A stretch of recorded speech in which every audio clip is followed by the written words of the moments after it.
When you think about young people in the industry, what do you think is a good way the industry could attract more young talent and keep it within the industry?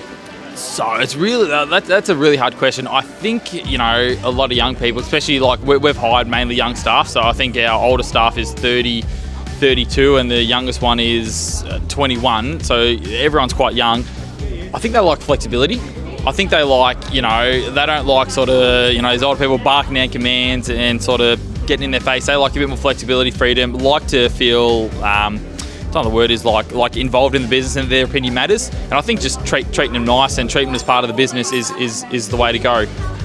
Look, I think one of the biggest parts is just getting the word out there to the younger people that it is a good industry to work in. I think the base is there, but it's just, that's one of the things. Once you get the people in here, once you get the young people in here, they'll stick around. It's because it is a great industry to be a part of. What can the industry do to support young leaders like yourself? Yeah.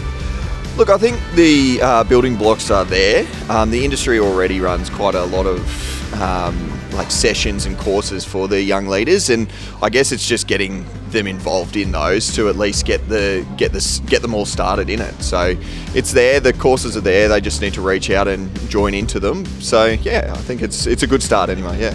Look, I think the hardest thing for young people to get in is the actual cost of it. Yep. So whether banks can do something or be able to lend more or whatnot, because to be honest, parks are expensive, and to get into it, you either buy a leasehold and you're still stuck behind a landlord. They can, once the lease runs down, you're in a bit of trouble. But owning the freehold and the leasehold is a great feeling. It means we're responsible for ourselves, we are in it.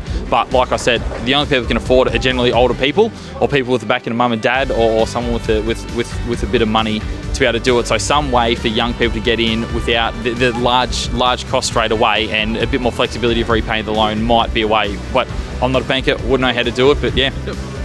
What advice would you give other young professionals like yourself that are a little bit younger, looking to make their mark on the industry? What sort of advice would you give them? Work hard, be smart with your money, save up, and that's the way to afford a house. We went real stingy. We saved up money, and that's how we could afford our own park and get to where we are. But look, it's mainly about working hard, getting your connections too. Friendly, open, chatty, and approach the right people. And most park owners are willing to give someone that is quite good a shot.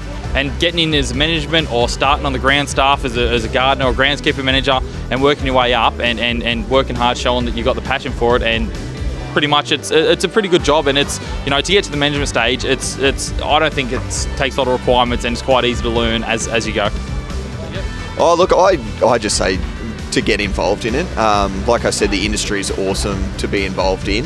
The people that work in it are fantastic, and I've enjoyed every moment. So once you actually get in here, it's a very rewarding industry to be in, and you see so many and meet different types of peoples, and you do get a really good reward out of it. So I've really enjoyed it, and so once they step into it, they should love it.